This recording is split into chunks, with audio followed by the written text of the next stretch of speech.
Olá, sejam bem-vindos e bem-vindas a essa videoaula de processo penal, em que eu vou trabalhar um pouco com vocês a questão das provas em espécie. Especificamente, nós estamos agora trabalhando a questão do ofendido, né, do depoimento da vítima, o ofendido no processo penal.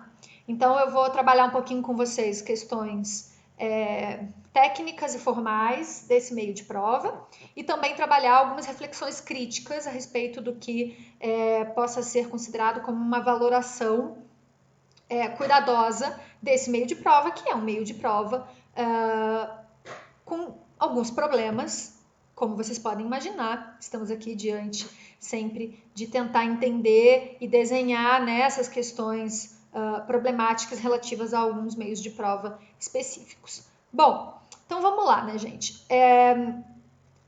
A palavra do ofendido, a palavra da vítima. O ofendido e a vítima são ouvidos na audiência de instrução e julgamento. Especificamente aqui a gente está falando então das provas realizadas na instrução processual. Então, quando o juiz criminal abre a audiência de instrução e julgamento, existe um rol a ser seguido, isso está no Código de Processo Penal. A primeira pessoa a ser ouvida é exatamente a vítima, exatamente o ofendido. E eu quero trabalhar com vocês um pouco no sentido da gente pensar, né, os diferentes tipos de intenções que podem acabar contaminando o processo a partir das perguntas realizadas à vítima. E aqui eu já digo de antemão, né, gente? Não se trata especificamente de um mau caratismo, uma má fé, uma intenção premeditada, tá? Uma intenção negativa premeditada, mas existem intenções submersas e subterrâneas no inconsciente da vítima em relação à vingança, em relação a outros interesses, a uma adrenalina, um sentimento de justiçamento intrínseco à sua posição de vítima. É óbvio. Acontece que isso pode contaminar o processo, tá? Então, como que a gente pode pensar esse meio de prova, né? A palavra da vítima, o depoimento do ofendido, como que a gente pode pensar esse meio de prova a ser realizado da forma mais cuidadosa possível, da forma mais racional para poder ser valorado pelo juiz posteriormente, no momento da sua sentença. Na nossa sistemática processual penal, gente, a vítima não se enquadra como testemunha. Tanto é assim que nós estamos analisando esse meio de prova separadamente, tendo em vista que nós analisamos anteriormente a prova testemunhal. Agora, aqui analisando esse meio de prova, que é a palavra da vítima e do ofendido, é importante vocês saberem que não é considerada testemunha. Até por isso, ela merece um tratamento diverso, né? Um tratamento diferenciado. A vítima não presta o compromisso de dizer a verdade. A vítima não pode ser responsabilizada pelo crime de falso testemunho, como nós analisamos lá para a prova testemunhal. E também a vítima não é, então, computada no limite numérico de testemunhas, que nós também vimos. Em regra, são, no procedimento comum ordinário, 8 testemunhas por parte e por fato. Lembra que nós vimos isso? Para a vítima não se enquadra nesse rol. Então, eu poderia ter, por exemplo, numa acusação de um fato, a defesa a acusação poderia arrolar 8 testemunhas mais a vítima, tá? Acontece que a vítima não pode também se negar a depor ou se negar a comparecer a depor, tá? Por quê? Porque é importante a oitiva da vítima, a versão da vítima, né, do ofendido, no momento de apuração dos fatos, seja na fase policial, seja posteriormente no momento da instrução. Agora, é claro que ela pode alegar constrangimento, pedir para que seja ouvida longe da presença do investigado, longe da presença do réu. E isso pode acontecer. E aqui reside, inclusive, um dos grandes problemas quando nós pensamos a nossa sistemática processual penal ainda de viés e com uma herança muito inquisitória, né? No sentido de que, quando a vítima alega isso, e com toda a razão que lhe é cabível, né, o réu então é retirado da sala de audiências e ele não tem contato com o que a vítima conta sobre ele, sobre o fato. Tá? Eu estive no Chile em 2019, então fazendo um curso, uma capacitação para reformas processuais penais, e lá no Chile, só para vocês terem ideia, quando a vítima ou uma testemunha alega esse constrangimento, né, e pede para ser ouvida separadamente em relação ao réu ou ao investigado, o juiz manda trazer um tapume de madeira para separar aquelas pessoas visualmente, mas não impede o direito de defesa. Porque se vocês forem pensar bem, no momento que o réu é tirado da sala, ainda que a sua defesa, o seu advogado permaneça na sala, lhe é relativizado o direito de defesa, que segundo a Constituição Federal tem que ser amplo, certo? Então me parece uma atitude bastante conveniente essa adotada por países como o Chile, que efetivamente instauraram um processo acusatório que leva em consideração de forma absoluta e de forma radical os direitos e garantias do réu, do imputado, tá bom? Bom, continuando. A vítima, ela não pode invocar o direito ao silêncio, porque essa é uma garantia que só o imputado possui. É claro, né, gente, que a vítima pode estar nervosa, chorando, enfim, uma situação de vulnerabilidade. Mas o direito de silêncio como um direito, uma garantia per si, é um direito, é uma garantia do imputado que está sendo acusado de um crime. É sobre isso que recai o objetivo do processo penal, fazer uma boa determinação dos fatos da acusação para que o juiz possa dar uma sentença mais justa possível. Bom, no momento de inquirição ou de perguntas a essa pessoa, a essa vítima do crime, tá? Podem fazer perguntas tanto à acusação quanto à defesa. Isso está lá no artigo 201 do Código de Processo Penal, tanto a acusação quanto a defesa. Nós já sabemos, acho que eu comentei isso com vocês na nossa live passada, que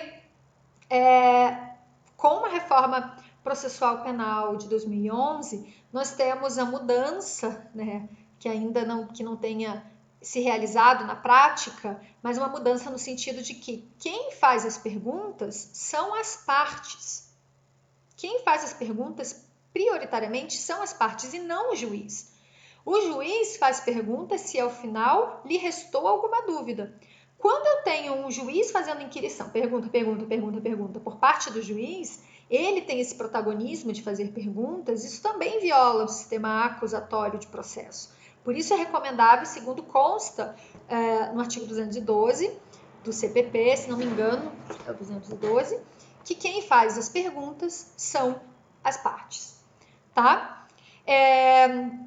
O parágrafo 2º do artigo 201 do CPP vai dizer que a vítima, o ofendido, vai ser comunicado dos atos processuais relativos à prisão ou à liberdade do acusado.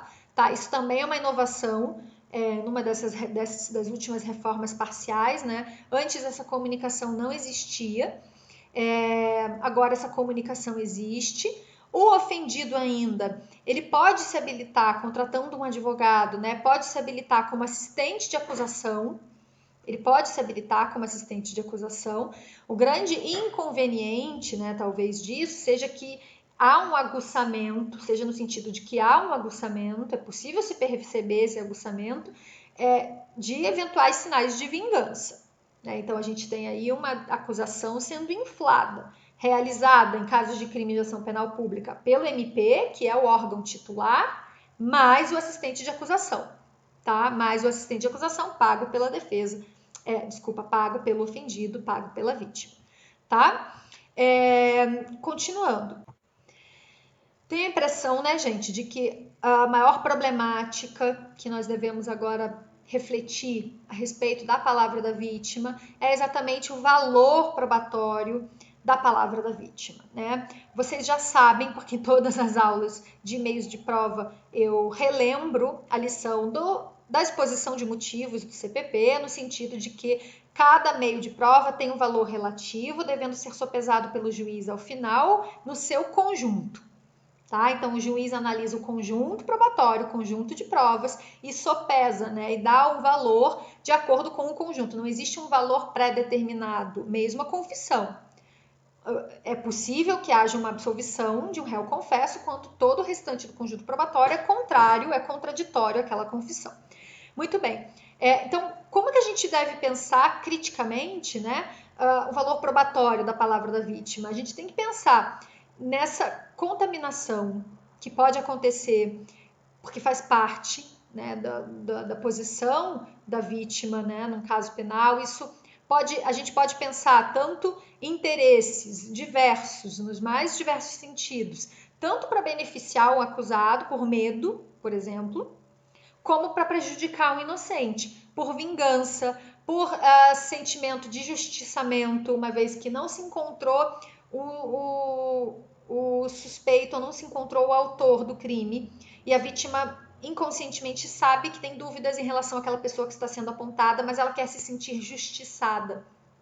Veja, isso aqui paira muito também no campo do inconsciente, um inconsciente inquisitório, um inconsciente, nesse sentido, nem inquisitório, né, mas um inconsciente de vingança, né, de se sentir justiçada.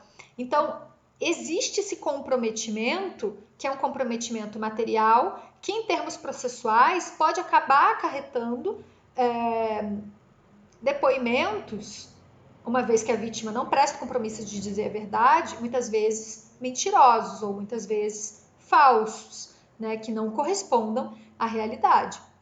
Então, essas contaminações, tanto no campo material quanto no campo processual, respaldadas pelo não compromisso de dizer a verdade, né, também não respondem pelo delito de falso testemunho porque não são testemunhas, é natural que a palavra da vítima, gente, tenha um valor probatório reduzido. É natural que a palavra da vítima tenha um valor probatório diminuído, que se dê menos credibilidade a esse tipo de prova, não porque se dê menos credibilidade à pessoa vítima, né? Mas é esse comprometimento material e processual que circula, que circunda, que atravessa esse tipo de prova. Tá? Então é absolutamente natural e espera-se que haja um valor probatório reduzido ou que se dê menos credibilidade a esse meio de prova pelo seu profundo comprometimento com o fato. Tá? Ou seja, é problemático quando nós pensamos que esse único meio de prova, palavra da vítima, respalde uma sentença condenatória. É bastante problemático, ainda que existe, inclusive, súmula do Tribunal de Justiça do Rio de Janeiro. Súmula problemática. É problemático que a jurisprudência brasileira corrobore, aceite condenações baseadas apenas na palavra da vítima. Tanto em crimes sexuais, o que também demanda todo um cuidado, né, ao se tratar desse tema, crimes patrimoniais, em que não há nenhuma outra testemunha, não há nenhum outro meio de prova, apenas a palavra da vítima. Essas questões, então, como os tribunais vêm trabalhando esse meio de prova, então outras questões a partir dessa reflexão crítica do menor valor probatório conferido à palavra da vítima, eu vou trabalhar com vocês na nossa live de quinta-feira. A videoaula foi para apresentar esse meio de prova. Espero vocês na quinta-feira e até lá então. Tchau, tchau, gente.